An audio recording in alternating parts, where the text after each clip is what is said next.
Con la experiencia adquirida durante más de 43 años de producción y creación escénica y más de 39 años dedicados a la formación académica, el Teatro Popular de Medellín tiene ahora la realización del curso de producción teatral con énfasis en escenografía. Esta es una oportunidad maravillosa de compartir el conocimiento y esta experiencia adquirida para brindar mejores bases a los artistas de las artes escénicas y a las entidades que los acogen, porque lo importante es la cualificación de su quehacer en este campo específico de la creación. Bienvenidos a esta segunda sesión del curso de producción teatral con énfasis en escenografía. Mi nombre es Teresita Estrada. Soy arquitecta, escenógrafa, actriz, soprano y gestora cultural. En nuestra primera sesión de la historia del espacio escénico, tuvimos la oportunidad de viajar desde la prehistoria hasta las primeras civilizaciones, Mesopotamia y Egipto. En esta oportunidad entonces nos dirigiremos a Grecia y a Roma, donde, como les decía, veremos el origen del espacio teatral, de la infraestructura teatral.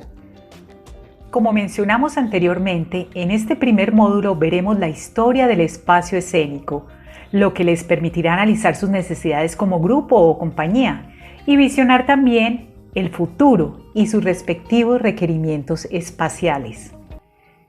En nuestra sesión anterior hicimos un primer recorrido desde la prehistoria, en donde pudimos constatar que el hombre, desde sus inicios y en las diferentes culturas, basados en diferentes manifestaciones religiosas o litúrgicas, invocaban a sus dioses para agradecerles o pedirles favores.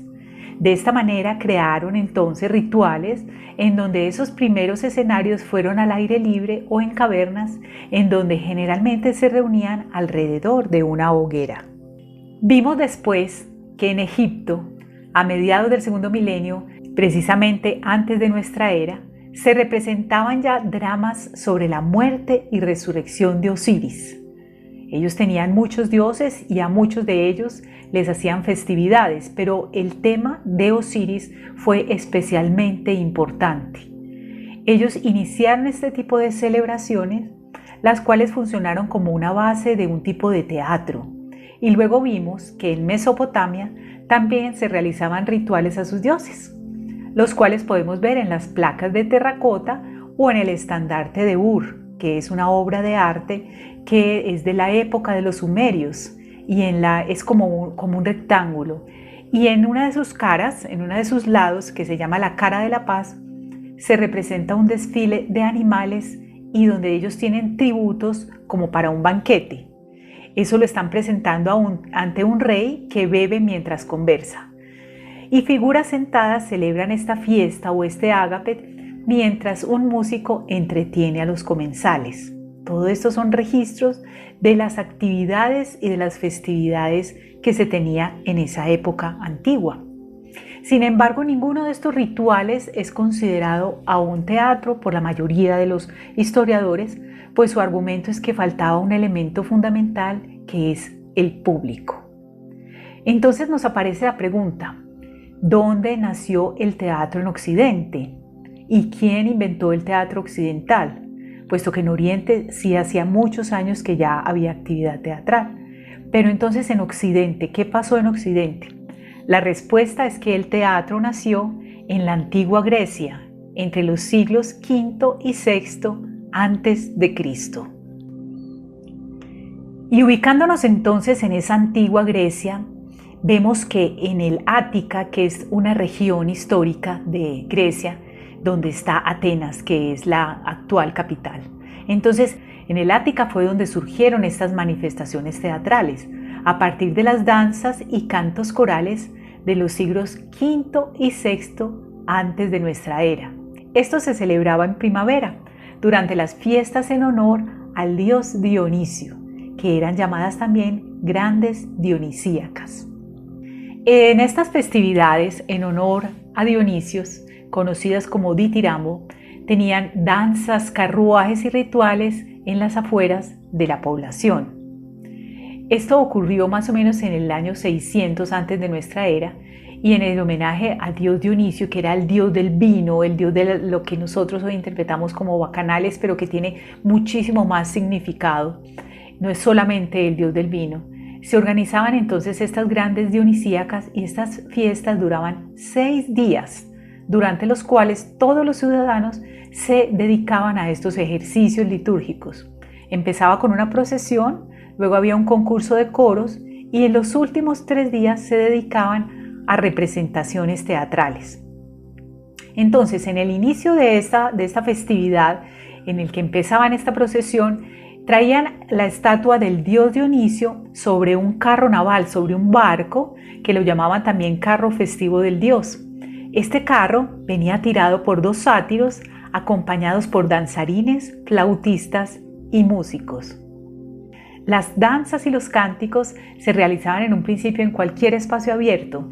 Lo único importante era que estaba cercano al altar o al templo del dios Dionisio.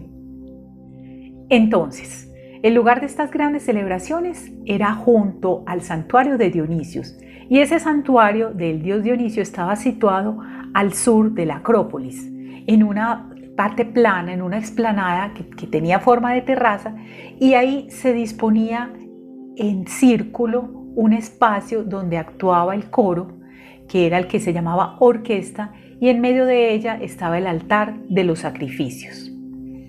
Todos estos grandes teatros se construyeron a cielo abierto, ninguno de ellos tenía cubierta, no tenía techo. Entonces, en un principio, este espacio circular de tierra lisa y compacto donde se ubicaba la orquesta, pues obviamente fue llamado orquestra. Y en el centro se ubicaba un altar llamado tímile, donde se sacrificaba un cordero en honor del dios Dionisio. Al principio la gente simplemente se acercaba, se aglutinaba alrededor de este espacio y había una pequeña caseta que era el sitio donde se cambiaban de vestuario los actores. Entonces, como les decía, eso se realizaba en primavera y se denominaban las grandes dionisíacas. Luego para esto empezaron a construir una escena, esquené, las cuales más adelante evolucionaron hasta crear una orquesta con coro y altar. Entonces, la orquesta era un espacio circular de tierra lisa y compacta en cuyo centro se ubicaba un altar, que era el tímile, para realizar los sacrificios en honor a Dionisios. Es muy importante anotar que este nombre orquesta viene del griego orkeistai, que significa bailar. Las gradas delanteras inferiores, llamadas proedrios, estaban reservadas a los sacerdotes de Dionisos, a los aristócratas y a los invitados de honor. En ellas también tomaban asiento los autores y el jurado.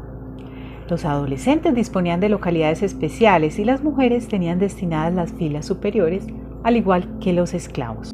Los integrantes del coro llegaban a este espacio, a esta orquesta, por unos pasillos llamados parodoi, que es el plural de párodos. Parodoi, plural de párodos. Más adelante ya entonces empezaron a construir unos edificios o unas construcciones aledañas en madera donde estaban pues los vestidores o camerinos y gradas para el público, todo esto en madera, y cuando las fiestas terminaban entonces todo esto se desmontaba. En esta época existió un poeta lírico llamado Tespis que viajaba en carreta de pueblo en pueblo organizando las fiestas locales de cada polis. Polis significa ciudad.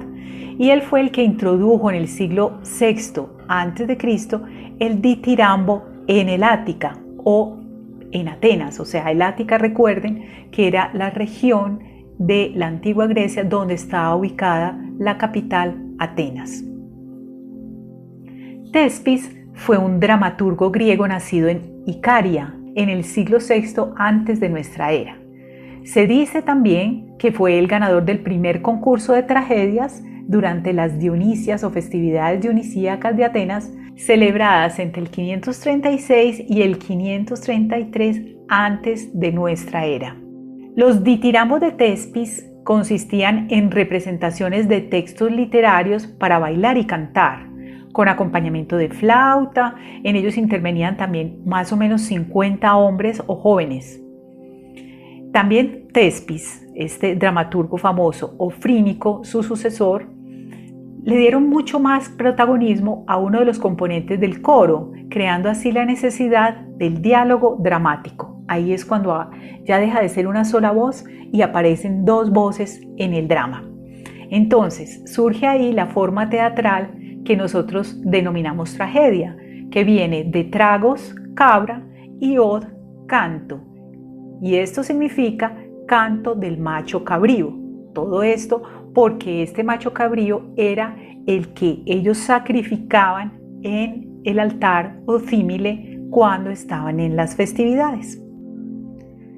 Es muy importante anotar que estos teatros griegos o anfiteatros, también eran llamados anfiteatros, eran construidos desde un punto de vista democrático, permitiendo que todos los asistentes pudieran ver y escuchar el espectáculo desde cualquier ubicación. Esto era muy importante y lo fueron desarrollando a tal punto que se llegó a tener unos niveles de acústica impresionantes, porque ellos tenían debajo de estas graderías unas ánforas de barro que permitían la amplificación del sonido.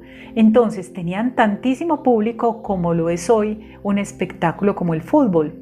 Y fueron creciendo esos espacios teatrales, pero también garantizando que todos los asistentes pudieran ver y escuchar desde cualquier ubicación. Por eso era que aprovechaban la inclinación natural de la colina, y allí era donde construían los asientos de los espectadores en una forma semicircular, que en unas graderías semicircular, denominado el coilón, como les decía, frente al cual se ubicaba la orquesta para el coro. Y al lado estaban los espacios que eran la esquené, también estaba el proskenion o la escena propiamente dicha, donde los actores actuaban, porque la esquené o los vestuarios, los camerinos, estaba ubicada en la parte de atrás, donde ellos se podían ocultar del público. La parte de adelante de la esquené, que era la parte más cercana a los espectadores, se denomina proskenion, que es la parte delantera de la escena, y era el lugar donde los actores realizaban la presentación. De ahí ese nombre de proskenion se deriva el nombre de proscenio, que todavía se utiliza en los espacios teatrales, en el escenario, y es la parte delantera del escenario. Sabemos que hay muchos de estos nombres que fueron evolucionando y todavía los utilizamos en la denominación de la infraestructura teatral actual. La esquené la podían adornar ellos con estatuas, con columnas, y ahí ponían los decorados o escenografía, eran llamados pinaques. También podían disponer de complejos recursos, o sea, el teatro griego empezó a evolucionar de una manera que para nosotros es absolutamente increíble, porque ellos tenían elementos o recursos técnicos en la escenografía, como pantallas giratorias, que eran llamadas periactos, que eran unas pantallas triangulares que giraban y podían ir mostrando escenas diferentes, entonces iban cambiando de escenografía. Luego también tenían unas plataformas móviles, que eran el eclema, donde ellos trasladaban personas a través de la escena.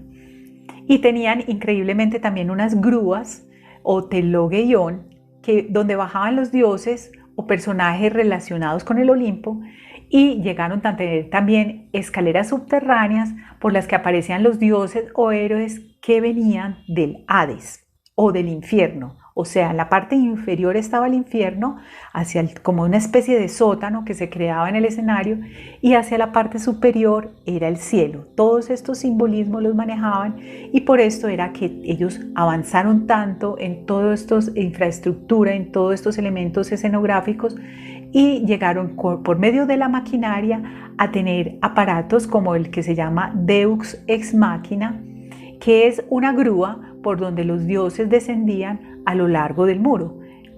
Esto es increíble, nuevamente les digo, que tuvieran tanto desarrollo en la parte de escenografía y de tecnología para su época.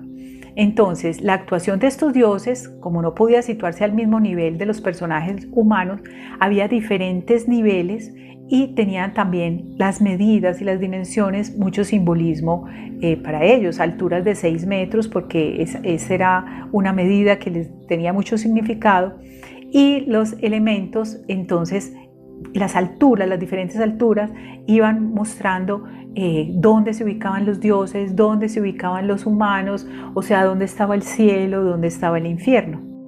Ahora saliéndonos del escenario y volviendo al sector del público que era llamado coilón o teatrón, en este espacio se utilizaba, como decíamos, se utilizaba una falda de una colina donde se acondicionaban estos asientos en madera o en piedra. Estas graderías se dividían por sectores. Los sectores eran llamados kerkis. Para facilitar el paso del público existían entonces dos pasillos semicirculares que eran llamados diasoma y también tenían escaleras. Como les decía, los asientos de la primera fila, que eran los más importantes, era llamado proedria o presidencia y eran los que estaban situados más cerca de la orquesta o de la escena. Estos eran construidos en mármol y se decoraban con inscripciones. Había un pequeño muro denominado Balteus que separaba las gradas, esta gradería o estas primeras sillas de la orquesta. Y cada uno de los pasillos que comunicaban los extremos de la escena con la orquesta, como ya lo vimos, se llamaban parodos. Cada una de las partes de estos espacios, a modo de cuña o triángulo en que queda dividido el teatrón o el coilón, se llamaba kérkide y era dividida por unos pasillos. Entonces, las divisiones horizontales de las graderías recibían el nombre de diatsomata o diatsomatos, que eran los que estaban frente a los kérkide. Más adelante, en la época de Esquilo, se construyó un telón de fondo con bastidores denominados periactos. Estaban colocados en los laterales del proscenion. Y luego en la época de Eurípides aparecen las primeras plataformas móviles capaces de hacer volar a los personajes y plataformas elevadas que representaban al monte Olimpo con escaleras, terrazas, escotillas. Eran pues unos tesos en todo este desarrollo de la parte de la infraestructura y la escenografía. Entonces, como les decía, hubo un gran avance durante esta época en la construcción de grúas rudimentarias para hacer desaparecer y aparecer personajes, plataformas giratorias para cambiar los decorados o la escenografía, el púlpito para ubicar dioses elevados durante la representación y escaleras subterráneas para hacer aparecer personajes en escena que venían desde el infierno o el Hades.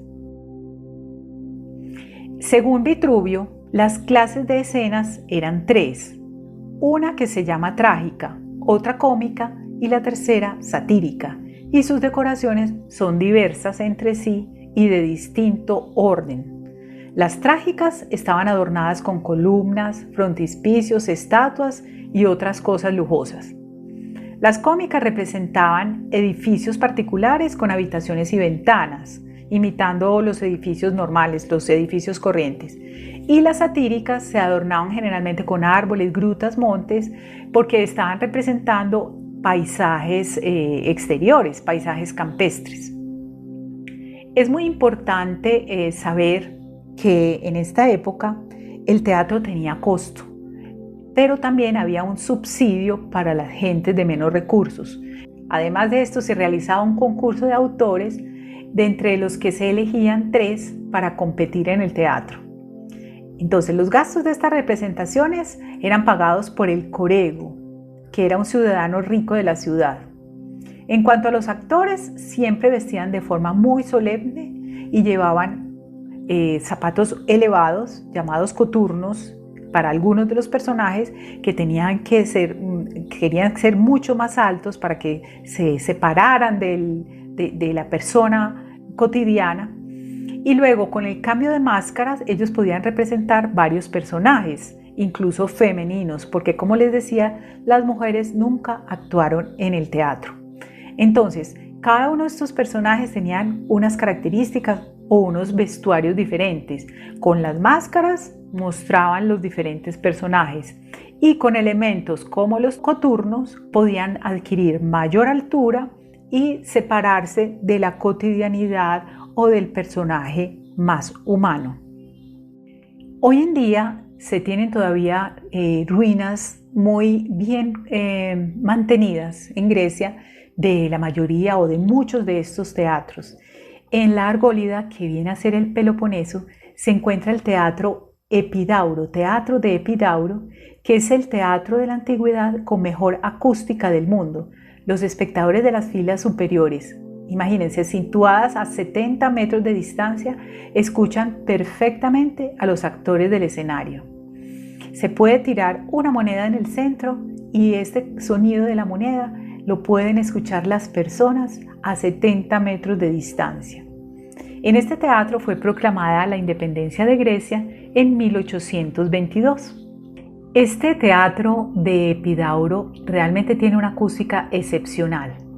Tiene una capacidad para 12.000 espectadores y llegó a tener inclusive hasta 14.000 espectadores en total, lo cual lo convierte en uno de los teatros antiguos más grandes y con mayor capacidad o mayor aforo del mundo. Y es increíble porque desde la parte más alta de las graderías, la parte más alta de las gradas, se puede oír a los actores hablando en voz baja. O sea, es una acústica impresionante. Es tan increíble la acústica de este teatro de Epidauro que inclusive un experto en acústica y ultrasonido, Nico de Klerk, profesor en la Academia Woodruff de Ingeniería Mecánica, hizo una investigación de ingeniería de acústica porque estaba fascinado realmente con la acústica de este espacio. Entonces, este estudio muestra que las gradas del teatro juegan un papel esencial en la acústica. Entonces, estos asientos tienen una superficie acanalada y esa superficie acanalada sirve como un filtro acústico que transmite el sonido que viene del escenario a altas frecuencias y hace de difusor a bajas frecuencias. En todo caso, este teatro de Epidauro fue construido en la forma óptima e ideal, con las dimensiones correctas, entendiendo que ese uso de las superficies acanaladas eran filtros en lugar de simples difusores de sonido. Estas gradas tienen un efecto difusor, suprimiendo el sonido de frecuencia baja, que es el componente principal de ruido de fondo, y rompiendo las bajas frecuencias de las voces. Además, las filas de los asientos de piedra reflejan las altas frecuencias hacia atrás, hacia las audiencias, realzando el sonido. Entonces es absolutamente increíble que aún con la voz baja de los actores podían escuchar a una distancia de 70 metros unos 12.000 o 14.000 espectadores sin ningún sistema de amplificación electrónico como se tienen hoy en día en los estadios o en los conciertos. Entonces hemos visto en la sesión de hoy la maravilla de lo que es la infraestructura del teatro griego, donde fue el origen realmente de la infraestructura teatral, porque como veíamos antes, no se tenía un espacio propiamente dicho, se hacía el teatro al aire libre. Ya en Grecia se empezó a generar este espacio alrededor de una explanada, alrededor de una orquesta, donde aprovecharon las laderas de la colina cerca de la Acrópolis para empezar a construir este espacio teatral, porque poco a poco fue aumentando la cantidad de público hasta que se convirtió en una multitud.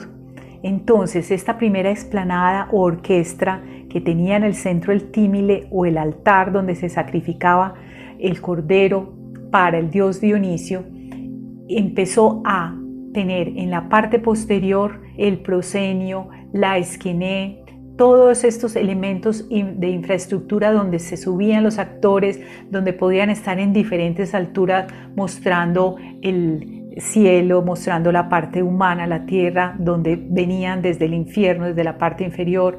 Utilizaron una serie de elementos como grúas, plataformas deslizantes. Toda esta tecnología la desarrollaron para hacer cada vez más grandes o mejores estos espectáculos, y adicionalmente empezaron a mejorar cada vez más las condiciones de ubicación del público de manera democrática para que todos pudieran ver, oír muy bien, y generaron estos grandes espacios donde podían haber hasta 12.000, 14.000 personas viendo una obra de teatro.